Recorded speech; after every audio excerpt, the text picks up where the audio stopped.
చేస్తే తక్కువేమో అని రకరకాలటువంటి అపోహలతో ఉన్న వాళ్ళకి దాన్ని కూడా సింప్లిఫై చేసి ఏం చెప్పాడు? ధ్యానం ఎంతసేపు అయినా చేసుకునేవాడు చేసుకుంటా మహాదేవ. కాకపోతే 5 నిమిషాలు కూడా ధ్యానం చేసుకుంటారు అనేటువంటి అపోహతో వాళ్ళకి ఎవరి వయసు ఎన్ని నిమిషాలు అంతసేపు ధ్యానం చేయి, ఎవరి వయసు ఎన్ని సంవత్సరాలు అన్ని నిమిషాలు ధ్యానం చేయి అని చెప్పి ఆ తర్వాత చేసుకున్నవాడు చేసుకుంటా మహాదేవ్ అని చెప్పి ధ్యానం యొక్క అర్థాన్ని పరమార్థాన్ని సూక్ష్మీకరించి కొన్ని కోట్లాది మందికి అతి సులువుగా అందించినటువంటి మహానుభావుడు ఒక బ్రహ్మశ్రీ. ఇంకా ఏం తెలుపుతుంది ధ్యానం అంటే? కలిగిస్తుంది జైన జ్ఞానాన్ని, తెలుపుతుంది ధ్యానం ఆత్మ జ్ఞానాన్ని. ఇప్పుడు మీరందరూ అధ్యయనం అంటే చదువుకుంటున్నారు కదా, చదువుకుంటుంటే మీకు ఏమొస్తుందమ్మా? విజ్ఞానం వస్తుంది. విజ్ఞానం వస్తే ఈ ప్రపంచంలో సమస్తం మీకు తెలుసుకోవడానికి ఉపయోగపడుతుంది. కానీ ఎంత తెలుసుకున్నా, ఈ ప్రపంచంలో ఎన్ని విద్య తెలుసుకున్నా అసలు మన గురించి మనకు తెలియకపోతే ఎంత తెలుసుకున్నా వేస్ట్. సో కాబట్టి మీ గురించి మీకు తెలియాలంటే ఆత్మజ్ఞానం కావాలి. అది తెలియాలంటే ఖచ్చితంగా ధ్యానం చేయాల్సిందే. ఇంకా ఏం తెలుసు ధ్యానం అంటే? మన ప్రవృత్తులంటిని ప్రశాంతపరిచి మనసును అంతర్యామికి నడిపిస్తుంది ధ్యానం. మన జీవనయానంలోని ఒడిదుడుకును అధిగమించి దైవయానం చేస్తుంది ధ్యానం. కావాలి మనిషికి గాలి, నీరు, ఆహారం. మనిషి బ్రతకాలంటే ఏం కావాలి? గాలి ఉండాలి, నీరు ఉండాలి, ఆహారం ఉండాలి. కావాలి మనిషికి గాలి, నీరు, ఆహారం.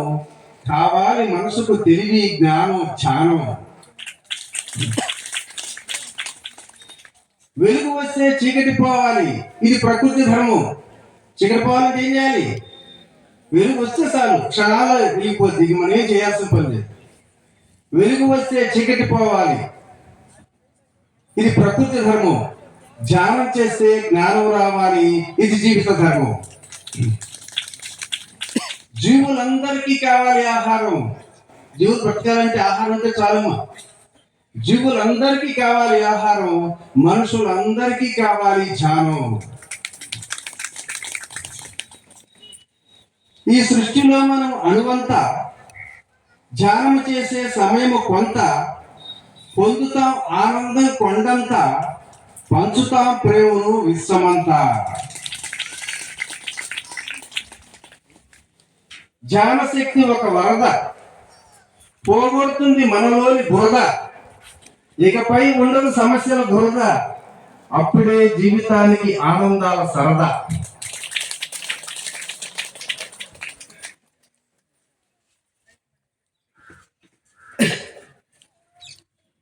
ఈ ధ్యానం చేయడానికి ఉండదు వీలు.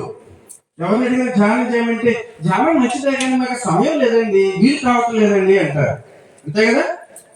ధ్యానం చేయటానికి ఉండదు మీకు వీలు. ధ్యానం చేస్తే వంగుతుంది మీ అందరి కీలు. ధ్యానం చేయటానికి సహకరించదు మీ తోలు. ధ్యానం చేస్తే జరుగుతుంది ఎంతో మేలు. అందుకే పలకాలి ధ్యానానికి జేలు. ధ్యానానికి ఉండదు ఫీజు. ధ్యానం చేస్తే ఫీజు అవసరం. ఇక్కడ ఏమైనా ఫీజు తీసుకుంటారా? చూడండి, కొన్ని వేల మందిని మరి ధ్యానం నేర్పిస్తూ ఉచితంగా ఆహారం పెట్టి ఇంతమందికి నేర్పుతున్నారంటే ఫీజులు తీసుకుంటున్నారా? ధ్యానానికి ఉండదు ఫీజు. ధ్యానం చేస్తే పోతుంది మీ అందరిలో బూజు. ఇక దేనిపై ఉండదు మోజు. ఆనందంగా ఉంటారు ప్రతిరోజు. ధ్యానమే మనకు అండ, పడదు మనపై సమస్యల బండ. ధ్యానం చేస్తే మనసు ఖాళీ కుండ, జీవితం నిండు కొండ, సమాజంలో మన బంగారు కొండ.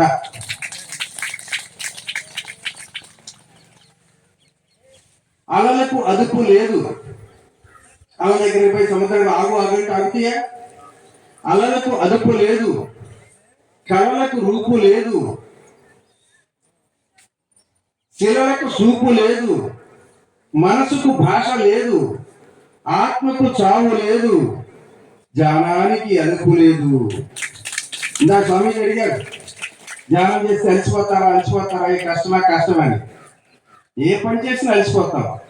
ధ్యానం ఎన్ని గంటలు చేసిన అలుపు సరిపోదు.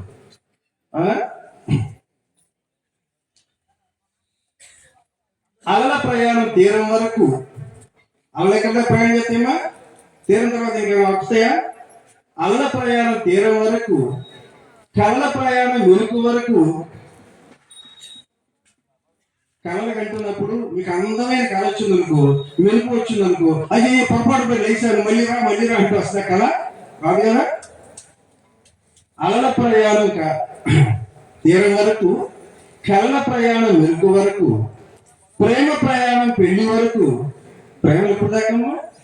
మీ అందరికీ తెలుసు, ప్రేమలు పెళ్లి వరకే. పెళ్లికి ముందు నాటికే ప్రేమలు, పెళ్ళైన తర్వాత ప్రేమ లేదు, దోమలేదు, గేమలేదు. పెళ్లికి ముందు 7 జన్మలు కదా, 7 జన్మలు నువ్వు నేను, రాబోయే 7 జన్మలు కూడా మన ఇద్దరమే, ఇంకెవరికి ఛాన్స్ లేదు. పెళ్ళైన తర్వాత సంవత్సరం తర్వాత ఉంటుంది అసలు ఈ రంగు. కట్టుకుని నా జీవితం నాశనం అయిపోయింది. మా ఎదురింటి ఆయనకి ఎన్నిసార్లు అడిగారు, ఆయన చేసుకుంటే నా భోగం ఎంత భోగము. అలల ప్రయాణం తీరం వరకు, కలల ప్రయాణం వెలుగు వరకు, ప్రేమ ప్రయాణం పెళ్లి వరకు, ధ్యాన ప్రయాణం జీవితాంత వరకు. అక్కడ చేయాలి. మనకి మొన్న మధ్య మరి ధ్యాన క్లాసులో మమ్మల్ని 15 నిమిషాలు ధ్యానం చేయించారండి. ఇక మా చాలండి, సరిపోయిందా? ఆకలైన శరీరానికి ఆహారం ఎంత అవసరమో, అలసిపోయిన మనసుకు కూడా ధ్యానం అంతే అవసరం. శ్వాసలు పెరిగితే ఆయాసం, శ్వాసలు పెరిగితే అవుద్ది, శ్వాసలు పెరిగితే ఆయాసం, శ్వాసలు తగ్గితే పాయసం, ఇకపై ఉండదు నీరసం, ప్రతి పని సునాయాసమే. శాస్త్రం ఎంత అద్భుతమైంది, గురువుగారు చెప్పారు కదా. అలాగే అన్ని ఆధ్యాత్మికల ధ్యానమే గొప్ప. అవునా? మరి క్షణమైన వెలుగుదు పచ్చిగడ్డి, పచ్చిగడ్డి దగ్గర వెలుగుద్దా? ఎలుగుంటే వెలుగుద్దా? వెలిగిన క్షణమని చుచ్చుబుట్టి దగ్గరికి వెలిగించి, నేను ఎప్పుడు దాకా ఆగమ్మా, నువ్వు అప్పుడు దాకా పైకి పొగబాక అంటే కాకుద్దా?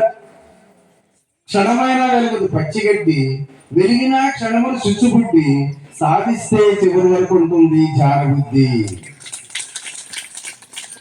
ఇప్పుడు మీరు 1 గంట సేపు ధ్యానం చేసి, మీరు దాదాపు ఒక 50 సంవత్సరాల క్రితం ఒక 5వ క్లాస్ చదువుకున్నారు.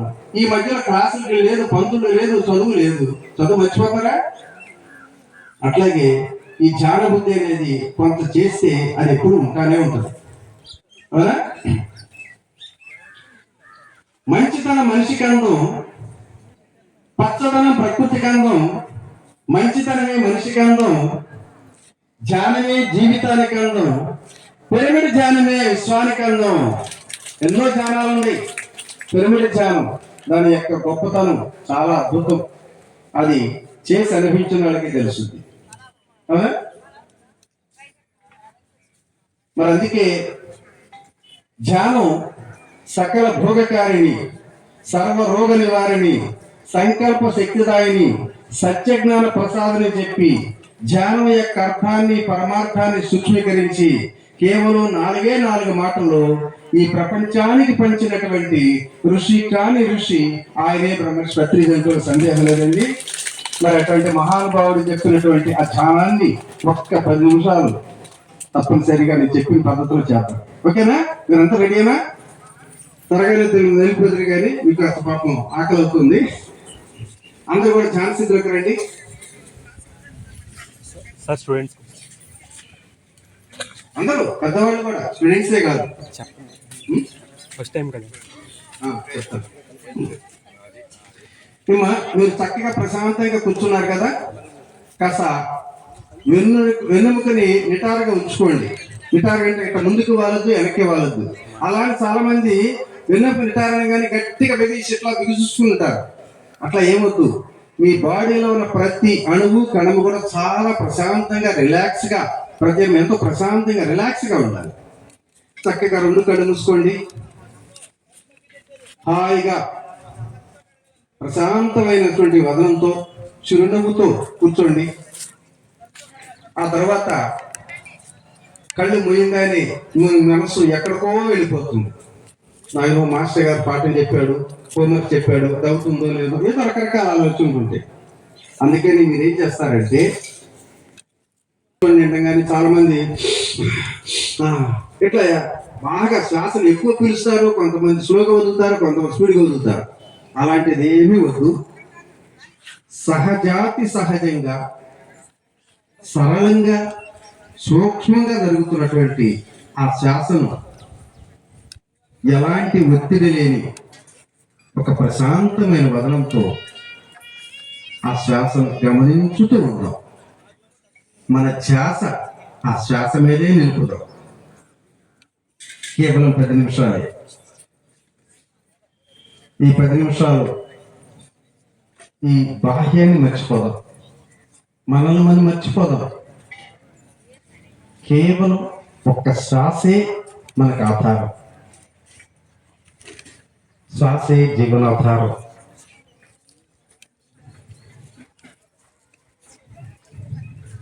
మన శ్వాసలో కూడా అంతటి నిర్మలత్వం, ప్రశాంతత ఉంది. ఒక పసిపాప శ్వాసలో ఎలాంటి కోరికలుండవు, ఎలాంటి ఆశలుండవు, ఎలాంటి భయాలు కూడా ఉండవు. అలాంటి సున్నితమైన, సూక్ష్మమైన ఆ భావనతో అంత సూక్ష్మాతి సూక్ష్మంగా ఉన్నటువంటి మన శ్వాసను గమనించుతూ ఉందాం. ఎన్ని ఉన్నా మన శ్వాసను మించినటువంటి సంపద లేదు. ఆ శ్వాసే మనకు ఆయువు. అలాంటి శ్వాసను మనం సూక్ష్మంగా గమనించుతూ ఉందాం. ఈలోపు ఏమైనా ఆలోచన వస్తే ఆలోచన కట్ చేసి మరలా శ్వాసనే గమనించుతాం.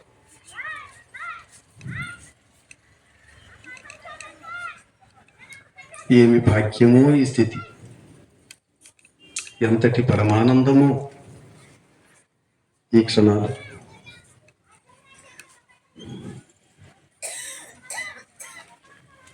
ఒక్క ఆలోచన కూడా రాని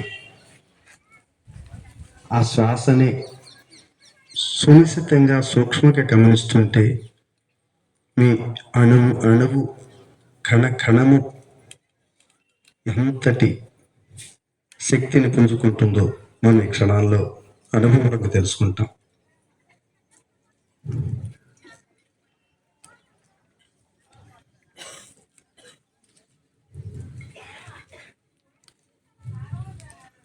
ఎప్పుడు ఏనాడు పొందనటువంటి ఒక అద్భుతమైన పరమానంద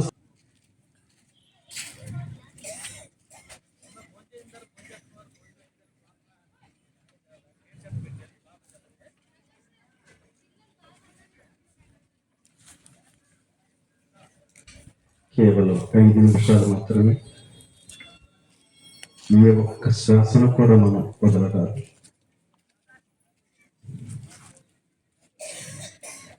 ద్వారపాలకుడి దగ్గర కాపలాగా మన శ్వాసకు మనమే కాపలా ఉన్నాం. ఏ ఒక్క శ్వాస కూడా మన నుంచి దాచిపోరాదు.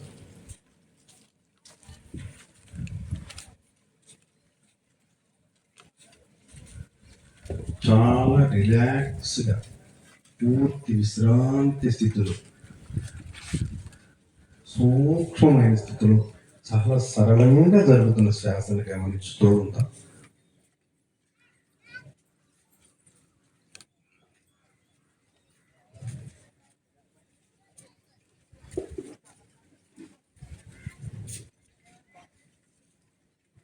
ఏదైనా ఆలోచన వస్తే ఆలోచన కంగారు పడాల్సిన పని లేదు. ఆలోచన కట్ చేసి మరలా శ్వాసని గమనిస్తూ ఉంటాం.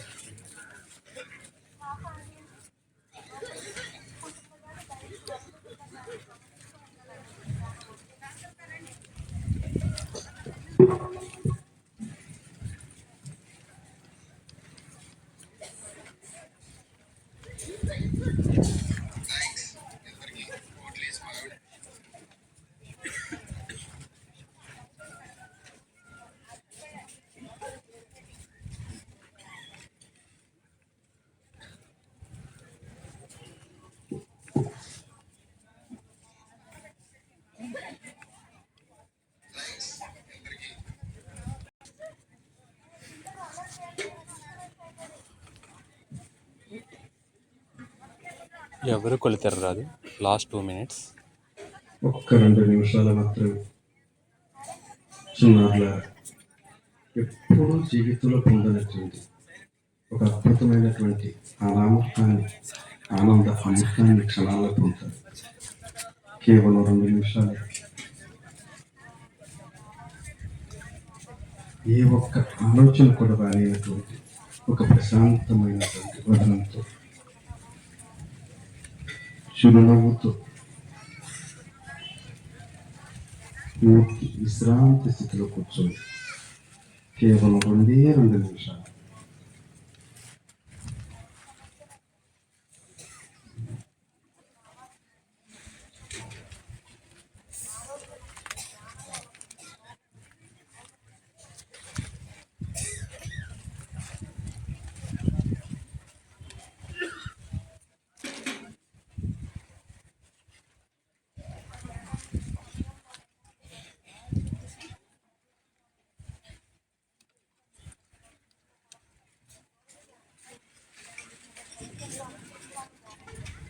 పసిపాప మనసులో ఎంతటి నిర్మలత్వం ఉంది, మన శ్వాసలో కూడా అంతటి నిర్మలత్వం.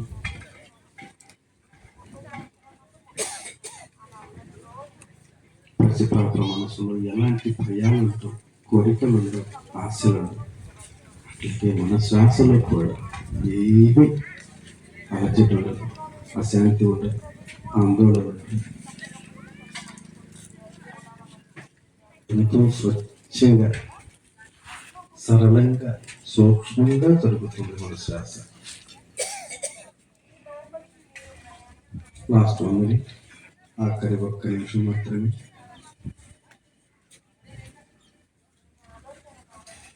ఏమి భాగ్యమో ఈ స్థితి, ఎంతటి పరమానందమో ఈ క్షణం. జీవితంలో ఎప్పుడు పొందినటువంటి ఒక అమృత ఆనందానుభూతం ఈ క్షణంలో వెళ్ళిపోతుంది.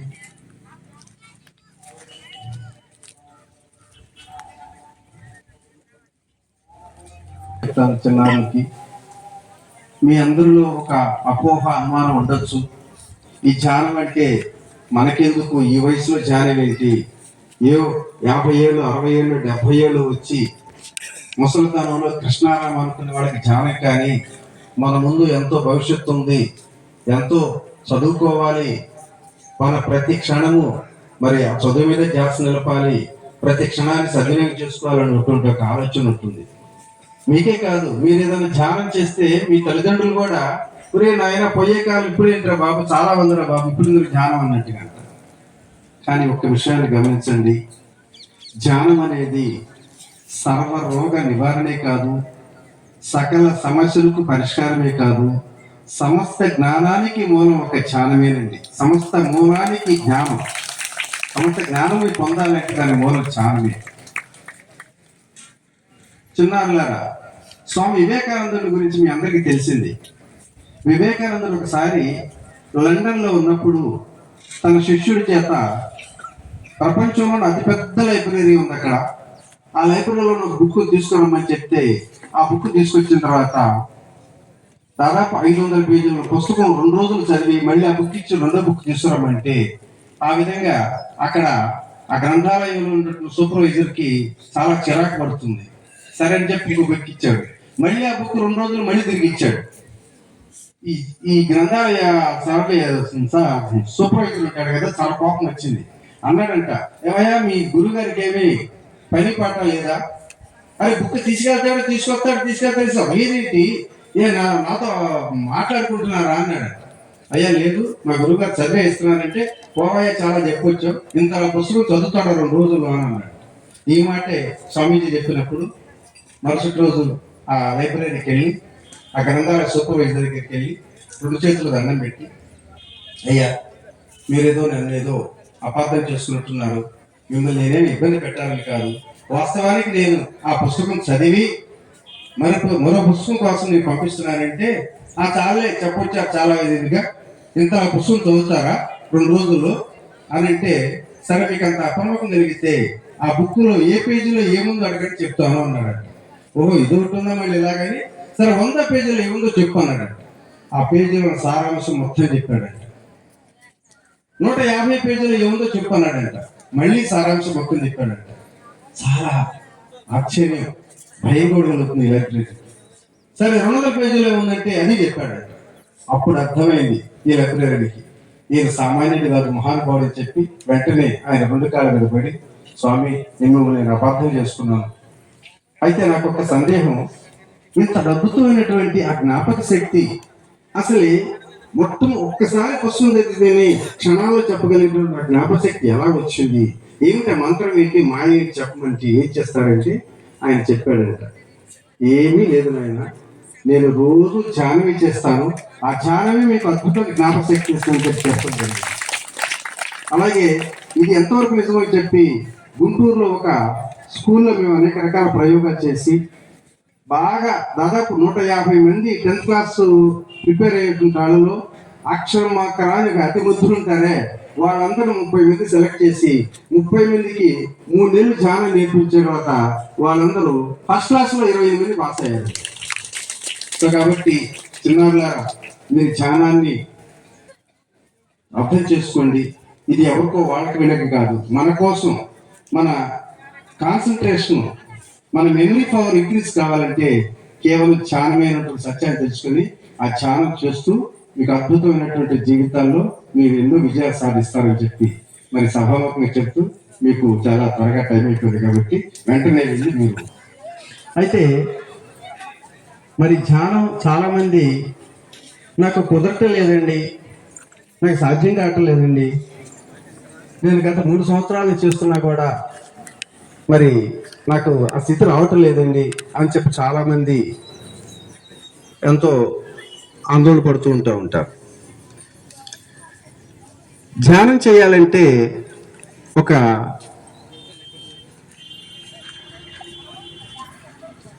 తప్పనిసరిగా ఒక పని పాటించాలండి, ఒక దాన్ని. అదేంటంటే అసలు అన్నిటికన్నా ముఖ్యం ఇంకొక విషయం కూడా చెప్తాను. ఇక్కడ కూర్చున్న వాళ్ళలో ఇప్పటి వరకు ఎలాంటి సమస్యలు కానీ, ఎలాంటి కష్టాలు కానీ, దుఃఖాలు కానీ, నష్టాలు కానీ లేనటువంటి వారు ఎవరో నుండి చెదురెత్తండి. అందరికీ ఏదో ఒక సమయంలో ఏదో రకమైనటువంటి కష్టము, నష్టము, దుఃఖము, బాధ కలుగుతూ ఉంటాయి, అవునా? మరి ఇలాంటి కష్ట నష్టాలకి, బాధలకి, దుఃఖాలకి కారణం ఏమిటి? మనందరం ఉంటాం, ఏంటమ్మా నీ బాధ అంటే, ఏం చేద్దాం, అదిగో ఆ ఎదిరింటి ఆయన మమ్మల్ని ఎన్ని రకాలుగా హింస పెట్టాడు, ఎన్ని రకాలుగా బాధ పెట్టాడు అని చెప్పి పక్కవాడి మీద, ఎదిరింటాడి మీద, ఇంకోటి మీద ఏదో రకరకాలటువంటి అభాండాలు వేసుకొని వాడి వల్లే మా జీవితం, వాడి వల్లే జీవితం అయిందని చెప్పి వాడు అప్పులు ఇప్పించాడు, నమ్మకంగా నమ్మించాడు, 10 లక్షల రూపాయలు ఇచ్చాం, ఇంతవరకు 10 పైసలు ఇవ్వలేదు, మా జీవితం అధోగతి అయిపోయింది. ఈ రకంగా రకరకాలుగా జీవిస్తూ ఉంటాం. కానీ మిత్రులారా, ఒక నమ్మలేని ఆశ్చర్యకర విషయం ఏంటంటే, ఇప్పుడు జరుగుతున్నటువంటి ఈ దుఃఖాలకి, బాధలకి, కష్టాలకి, సుఖాలకి అన్నిటికీ కూడా ఒకే ఒక కారణం. అది మీరు నమ్మని నమ్మకపోండి, ఇది యథార్థం. మనం తీసుకునే ఒక ఆహారంలోనే ఉంది మార్పు. ఆహారం ద్వారానే ఇలాంటి సమస్యలు ఎదురవుతున్నాయి అనేది అంటే ఎంతో అపలపంగా అంటూ ఉంటారు. ఇదేంటంటే బాబు, నేను తినే ఆహారానికి మాకి దుఃఖాలేంటి, కష్టాలు ఏంటి అంటారు. చూడండి ఫ్రెండ్స్, ఆహారాన్ని బట్టే ఆలోచనలు, ఆలోచనలు బట్టే కర్మలు, కర్మలు బట్టే జీవితం. ఇది 1 సైకిల్ ఉంటుంది. ఎలాంటి ఆహారాలు తీసుకుంటాము, ఒక సాత్వికమైన ఆహారం తీసుకుంటే సాత్వికమైన ఆలోచనలు వస్తాయి, సాత్వికమైన కర్మలే చేస్తుంటాం.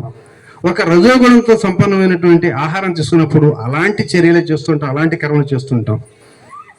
ఇలా మనం చేసేటువంటి ఒక కర్మలు, అంటే కర్మ అంటే ఏమీ లేదు, మనం చేసేటువంటి పని, ఎలాంటి పనులు చేస్తాము, ఎలాంటి కర్మలు చేస్తాము, అలాంటి తగినటువంటి ఫలితాలే మనకు వస్తూ ఉంటాయి.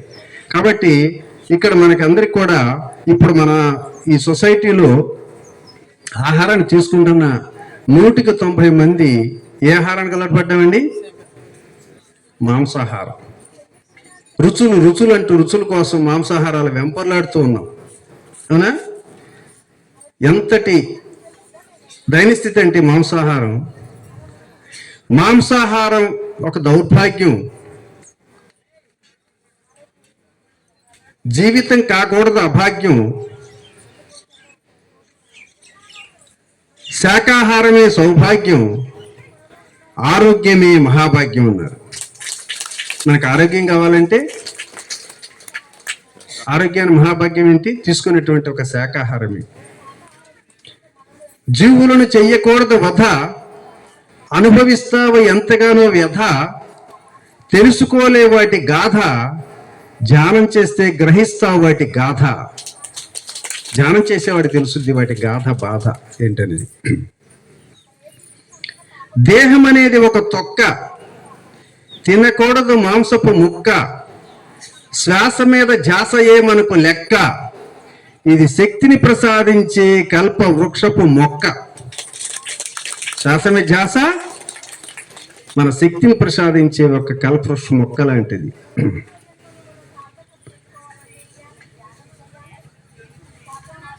మాంసాహారం తింటే చిల్లుకుండా, శాకాహారం తింటే నిండుకుండా, ధ్యానం చేస్తే బంగారు కొండ. అవునా? అందుకే మనశ్శాంతిని కోరే మానవులారా, మహాకరుణతో మరొక్కసారి ఆలోచించండి. నీటిలోన పుట్టి నీటిలోన పెరిగి నిగనిగలాడే చేపలు మనకేమి చేటు చేసి, గడ్డి గాదములు తిని బిడ్డల వలె బ్రతికే మేకలు జింకలు మనకేమి హాని చేసి, నీచమును మృంగి తెలవారుతుందని తెలుపుతూ కోతలేయుసున్న కోళ్ళు మన ధనమేమి కొల్లగొట్టే, అడవిలో పుట్టి అడవిలో పెరిగి ఆకులు తెలుసు మేకలు జింకలు అవలీలుగా కొండలెక్కుచుండా, మేక జింక కుత్తుకులు కోసి మాంసము వండి తన మనుషుడు మంచమెక్కుసుండిని, మనుషులకేమిది మాయనే. మనశ్శాంతిని కోరే మానవులారా, మహాకరుణతో మరొక్కసారి ఆలోచించండి. ఇకనైనా జంతువధ నిషేధించండి, మాంసాహారాన్ని మానండి. పత్రిజీ చెప్పిన మాట పరమ సత్యమని తెలుసుకోని మిత్రులారా. దీని మించిన సత్యం మరొకటి లేదు. సరే, మాంసాహారాన్ని మానేసాం, శాకాహారం తింటున్నాం, ధ్యానం చేస్తున్నాం. మరి ధ్యానం చేసినా కూడా మాకు మనసు నిలవటం లేదండి. ఎక్కడెక్కడికో పోతుంది, కళ్ళు మూసి కూర్చుంటే పోతుంది. అందరూ ఏమో ఏదో ఎనర్జీ వస్తుంది, శక్తి వస్తుంది అంటారు. మాకు ఏ శక్తి కనపట్టలేదు, ఏ ఎనర్జీ లేదు, ఏమిటి అనే టైప్లో కూడా కొంతమందికి కొంత అనుభవం ఉంటుంది.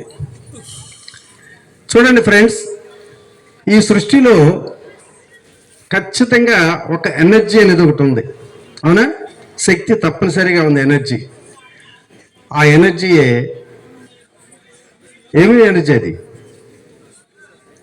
ఇప్పుడు ఆహారం తింటే జీర్ణమైపోయి ఆహారం ద్వారా మన శక్తి వస్తుంది. అట్లాగే శ్వాస తీసుకున్నప్పుడు శ్వాస ద్వారా కూడా శక్తి వస్తుంది. అంటే దీన్ని ఆక్సిజన్ అంటారు. అవునా? ఆక్సిజన్ ప్రాణవాయువు తీసుకున్నప్పుడు ఆక్సిజన్ వస్తుంది. కానీ మూడో ఒక శక్తి ఉందండి, అదే విశ్వశక్తి, అదే కాస్మిక్ ఎనర్జీ. మొదట్లో నేను నమ్మలేదండి. ఎవడు చెప్పాడు ఈ కాస్మిక్ ఎనర్జీలు, విశ్వశక్తి, మూడు శక్తులు ఎక్కడ ఉండేది? 2 శక్తులే కదా. శరీరానికి ఆహారం ఉంటే చాలు, శ్వాస ఉంటే చాలు, ఆక్సిజన్ వస్తుంది అనుకుంటాం. చూడండి, ఒక వ్యక్తిని ఆహారం ఇస్తూ రోజుకు పాపం ఆయన 3 సార్లు తింటే 5 సార్లు పెడదాం ఒక ప్రయోగంగా. అలాగే శ్వాస కూడా పీల్చుకుంటే ఆక్సిజన్ వస్తుంది అనుకున్నప్పుడు ఒక ఆక్సిజన్ సిలిండర్ తీసి ముక్కులో తగిలిచ్చి శ్వాస ఇంకా బాగా ఇచ్చుదాం ఆక్సిజన్. అటు ఇటు తిరిగితే శక్తి ఖర్చు అవుతుంది అనే ఉద్దేశంతో ఒక కుర్చీలో కూర్చోబెడదాం. నేను చెప్పేదాకా నువ్వు కళ్ళు మూయొద్దు, అలాగే కూర్చోవా అన్నాం. కళ్ళవార్లు కూర్చోబెట్టాం. ఆ మరుసటి ఉదయం రోజు మరి ఆ మనిషిని నువ్వు డ్రైవ్ చేసుకుంటూ హైదరాబాద్ పోయిరావా అంటే పోయిరాగలదుడా? లేదు పొలంలోకి వెళ్ళి నాగలదని కూడా వినగలదుడా? కళ్ళు మూతలు పడిపోతుంది, శక్తి లేదు, నీరసం, నిస్పృహ, కళాహీనం, ఏమీ చేయలేని స్థితిలో ఉంటున్నాడు. ఎందుకు? ఆహారాన్ని పెట్టాం, రోజుకు పాపం డ్రై ఫ్రూట్స్.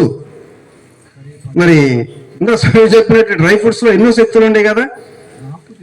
బాదం పప్పులు, ఏదో పప్పులు అంటారు చూడు, గన్నేరు పప్పులు, అన్ని పప్పులు పెట్టినా మరి ఆ మనిషికి ఏమాత్రం కూడా కళ్ళు మూతలు పెట్టి పైనుంచి చేస్తున్నాడు. అంటే ఏం చేయించాడు అతను? నిద్ర పోల, అంతే కదా, నిద్ర పోలేకుండా ఆ రకంగా కూర్చోబెట్టాం. కానీ ఎంత ఆహారాన్ని ఇచ్చినా, ఎంత ఆక్సిజన్ ఇచ్చినా నిద్ర లేనప్పుడు ఒక శక్తిని కోల్పోతున్నాం. మరి నిద్రలో ఏమొస్తుంది ఆ శక్తి? నిద్రలో ఏం జరుగుతుంది అసలు అంటే ఏం చెప్పండి ఒకసారి. నిద్రలో ఏం జరుగుతుందండి? నిద్రలో మనం ఉంటాం, మన శ్వాస ఆడుతుంది, మన రక్తనాళాల రక్త ప్రసరణ జరుగుతుంది, మన గుండె కొట్టుకుంటుంది, అన్నీ ఉంటాయి. నిద్రలో లేనిది ఏమిటి? ఒక్క మైండ్, మనస్సు, ఆలోచన, అంతే కదా. ఆలోచన లేని స్థితిలోనే నిద్ర ఉంటాం. గాఢ నిద్రలో ఉన్నప్పుడు మనం ఉన్నా సరే లేనిది ఒక ఆలోచనలు. అంటే ఒక ఆలోచన లేనటువంటి ఒక గాఢ స్థితిలో ఉన్నప్పుడు అప్పుడు మనకు ఎనర్జీ వస్తుంది. మీ అందరికీ తెలుసు, పొద్దున్నే ఎమలక్క చెప్పుకుంటారు. ఒక ఆవిడ వచ్చి అంటది, అబ్బా వదిన రాత్రి నిద్రపోయాను, పడుకుంటే ఉదయం దాకా అసలు మెలుపు రాలేదు వదిన, ఎంత అద్భుతం అని ఒక 1000 వాట్స్ బల్బులు వెలుగుద్ది. అదే ఇంకోటి ఆవిడ చెప్పాడు, ఏమంటే వదిన రాత్రి దరిద్రం, అసలు నిద్రే బట్టి సాగాలి, తెల్లవార్లు అదే పిచ్చ ఇచ్చాడు ఆలోచన అని చెప్పినట్టుంది అని చెప్పి ఎంతో అసహ్యంగా మాట్లాడు. మరి పిల్లలు చూడండి, రాత్రి బాగా గాఢ నిద్ర మంచి పడుకున్న తర్వాత మార్నింగ్ చక్కగా వాళ్ళకి స్నానం చేపించేసి మరి జడదు వేసి బట్టలు వేసి పంపిస్తుంటే మల్లె మొగ్గలాగా ఉంటారు వాళ్ళు, అవునా? మరి ఆ స్కూల్కి వెళ్ళి సాయంత్రం 4 గంటల తర్వాత అదే పిల్లలు వచ్చేటప్పుడు ఎలా ఉంటారు? తోటకూర కాడ అలాగే ఎలుకలు ఆడుకుంటూ వస్తూ ఉంటారు. పాపం వెళ్ళేటప్పుడేమో హాయ్ డాడీ, హాయ్ మమ్మీ అంటూ పెద్ద ఉత్సాహంతో ఉరకలేసుకుంటూ పోయి సాయంత్రం పాపం సంచి భుజం మీద సంచి కూడా మమ్మీ భుజంది అంటది. సో ఎందుకంటే రాత్రి నిద్రపోయినప్పుడు బ్యాటరీ ఫుల్ ఛార్జ్ అయింది, మరి క్లాస్కి వెళ్ళినప్పుడు అదంతా ఖర్చు పెట్టేశారు, బ్యాటరీ డిశ్చార్జ్ అయింది, వచ్చేసారు. సో అట్లాగే మనకు కూడా ఆ నిద్రలో ఒక అద్భుతమైనటువంటి ఆ శక్తి ఎనర్జీ వస్తుంది. ఏమిటి ఆ నిద్రలో పొందేటువంటి ఎనర్జీ అంటే ఆలోచన లేనటువంటి ఒక సునిశ్చితిలో ఉంటున్నాం. మరి ఎప్పుడు పడితే అప్పుడు మనకి ఆలోచన లేని స్థితి, నిద్రపోతే మంచి స్థితి వస్తున్నారు కన్నప్పుడు సాయంత్రం ఇప్పుడు ఈ టైంలో మీరు పోండి అని చెప్పినట్టు పోతామా? పోలేం కదా. కాబట్టి ఆ నిద్ర లేకపోయినా ఆ నిద్రలో పొందేటువంటి ఆ ఎనర్జీని, ఆ కాస్మిక్ ఎనర్జీని ఇన్స్టెంట్గా క్షణాల్లో మనం పొందటానికి ఏమిటా మార్గం అని చెప్పి దాన్ని మరి కొన్ని వేల సంవత్సరాల క్రితం ఇలాంటి యోగులు, ఋషులు, మహర్షులు సాధన చేసి తెలుసుకున్న సత్యం అది మెడిటేషన్, అది ధ్యానం.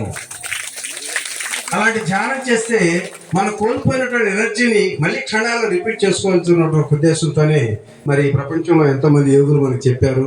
కాబట్టి ఈ ధ్యానం అంతటా ఉంటుంది, సర్వాంతర్యామిగా అంతటా ఉంటుంది. కాకపోతే ఈ ఎనర్జీ బాగా ఎక్కువగా ఫ్లో అయ్యేటువంటి కొన్ని ప్రదేశాలు, ప్రాంతాలు ఉంటాయి. వాటిల్లో చూడండి, ఒక అడవిలోకి వెళ్ళి మన ఇంట్లో కూర్చొని ధ్యానం చేయకుండా ఒక అడవిలోకి వెళ్ళి ఆ పక్షుల కిలకిలారావాల మధ్యలో ధ్యానం చేస్తే ఎంతో అద్భుతంగా ఉంటుంది. ఒక సముద్రంలో కూర్చున్నప్పుడు ఎన్విరాన్మెంట్ అక్కడ హల్ల హోరుతోటి చక్కటి ఎనర్జీతోటి వస్తూ ఉంటుంది. అలాగే మరి పిరమిడ్లో కూడా ఒక అద్భుతమైన శక్తి వస్తుంది. పిరమిడ్లో కూర్చున్నప్పుడు ధ్యానం చేస్తే మామూలు స్థితిలో పొందేదానికన్నా 4 రెట్ల శక్తి అధికంగా వస్తుందని చెప్పి ప్రాక్టికల్గా ప్రపంచ మరి 7 వింతల్లో ఒక వింతగా ఈజిప్ట్లో నిర్మించినటువంటి ఆ గీజా పిరమిడ్ మనకి నిరూపణ చేసింది. మరి ఆ సత్యాన్ని ఎంతో మంది తెలుసుకోలేకపోయారు. ఒక్క బ్రహ్మర్షి పత్రిజీ ఆ పిరమిడ్లో ఎనర్జీ తెలుసుకొని ఇవాళ ప్రపంచవ్యాప్తంగా పిరమిడ్ ధ్యాన కేంద్రాల సంస్థను కూడా ఏర్పాటు చేసి కొన్ని వేల పిరమిడ్లను ఈ ప్రపంచానికి అందించారు మహానుభావుడు. ఏమిటి పిరమిడ్ యొక్క శక్తి అంటే, పిరమిడ్ ధ్యానాలయాలు సకల కోటికి సంతోష నిలయాలు, ఇవి శక్తిని ప్రసాదించే దేవాలయాలు అని కూడా అన్నాడు. పిరమిడ్ అంటే ప్రార్థన చేసే చర్చి కాదు, నమాజు చేసే మసీదు కాదు, పూజ చేసే దేవాలయం కాదు, ఇది ఒక శక్తి ఆలయం, ఇది ఒక విశ్వాలయం అని కూడా అన్నాడు. ఈ సువిశాల ప్రపంచంలో సుందర నందన వనంగా పిరమిడ్ ధ్యానాలయాలు నిర్మించిన వారి జీవితం అంతా ఆనంద మకరందమేనన్నాడు ఈ పత్రిజీ. ఈ పిరమిడ్ ద్వారాలు, ఈ పిరమిడ్లు ఏ కొందరి కోసమా కాదు, ఇవి అందరి కోసం నిర్మించబడతాయి. దీని ద్వారాలు ఎప్పుడు తెలుసుకునే ఉంటాయి. ఇక్కడ కులాలకు కుర్చీలు లేవు, మతాలకు మన్నలు లేవు, జాతులకు జాగా లేదు, వేష భాషలకు ఇక్కడ వేతనాలు ఉండవు. అది ఒక పవిత్ర హృదయ మందిరం, పవిత్ర ధ్యాన మందిరం. ఇక్కడ చేసేది పొందేది ఒకే ఒక్కటి, అదే ధ్యానం ధ్యానం ధ్యానం మాత్రమే అన్నాడు మహానుభావుడు. కాబట్టి మరి అద్భుతమైనటువంటి ఒక మెగా పిరమిడ్ నిర్మించి చూడండి మిత్రులారా, మనందరం అనుకుంటాం ఏదో అబ్బా నాకు గనక అది ఉంటే, నాకు కూడా ఏదో కాస్త ఆస్తి ఉంటే, సంపద ఉంటే, డబ్బులు ఉంటే ఏదైనా చేయగలను అనేటువంటి ఉండవాళ్ళని చూసి నాకేమీ లేదు అనుకుంటే అపోహతో ఉన్నటువంటి ఈ స్థితిలో మనందరికీ ప్రత్యక్ష సాక్ష్యం మా మిత్రుడు వెంకటస్వామి. ఏముందండి ఆయనకి? ఆస్తిపాస్తులు ఉన్నాయా? సంపదలు ఉన్నాయా? ఒకే ఒక్క విశ్వాసంతో, ఒక నమ్మకంతో ఒక గురువు దగ్గర శిష్యరికం చేసి గురువు చెప్పిన జ్ఞానాన్ని పట్టుకొని నేను పొందినటువంటి ఆనందాన్ని, అమృతాన్ని నాకే కాదు కొన్ని వేల మందికి అందించాలనే ఉద్దేశంతో మరి ఇంతమందిని పోగు చేశాడే, మరి అది ఏమనుకోవాలండి? ఏ శక్తి ఆమెకి? మరి ఒక్కటి, మనం ముందుకు నడుస్తున్నప్పుడు మన యొక్క శక్తిని నమ్మి ఒక విశ్వాసంతో మనం ముందు నడుస్తున్నప్పుడు ఆటోమేటిక్గా ఈ సమాజంలో ప్రతి ఒక్కరు కూడా సహకరిస్తుంటారు. దానికి నాంది ఎవరో కూడా ప్రత్యక్షంగా ఉండాలి. సో అందుకు ఇక్కడ జరుగుతున్నప్పుడు ఇది 4వ మహాయజ్ఞం అనుకుంటారు. ఇది 4వ మహాయజ్ఞం. మొదట జ్ఞాన మహాయజ్ఞం జరుగుతుందంటే నేను ఇక్కడికి వచ్చాను, పత్రికతో ఈ పిరమిడ్ ప్రారంభోత్సవంలో వచ్చాను. ఒకసారి చూశాను, ఇంకా చాలా ఆ రోజు వర్షం కూడా బాగా బురదగా ఉంది. ఏమిటి ఇక్కడ ఈ బురదలో రొచ్చులో వచ్చి పిరమిడ్ కట్టాడు, ఇంత మరి ఈ ప్రదేశాల్లో ఏం సాగుతుంది, ఈయనేదో ఆశయాలను చాలా గొప్పగా చెప్తున్నాడు అని చెప్పి నీ మనసులో అప్పుడు అనుకున్న మాట నిజమే.